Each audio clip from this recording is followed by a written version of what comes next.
Other things you're going to want to have in the studio, not strictly for making, but for storing and moving and working. I've given you some plastic sheeting, really helpful. Plastic bags are okay too. This stuff is better, but you might, if you've got plastic bags around, you can use them as well. A towel or washcloth to clean up after yourself. Clay that dries in the studio becomes dust if we leave it on surfaces, and this dust, if we brush it, if we wipe it, it kicks up into the air. In fact, that happens a bit when I do this. That's bad for us. It's not a good idea for us to be breathing that in. Pets, animals, kids, us.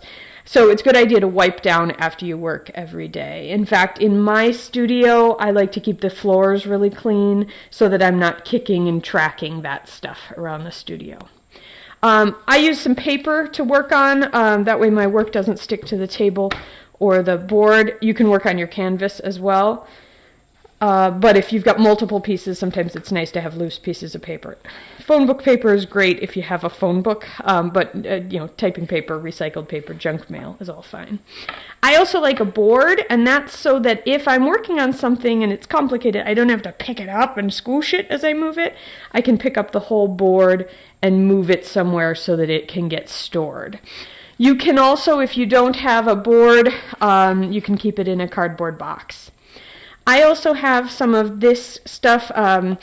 You put it on before you work, and then your hands don't dry out quite as much. Your hands, you're going to be washing your hands a bunch, but you're also going to have clay on your hands a lot, and so that stuff dries out your hands, and it's kind of unpleasant. One other thing you might want to have, particularly if you don't have a lot of storage space, is some kind of bin.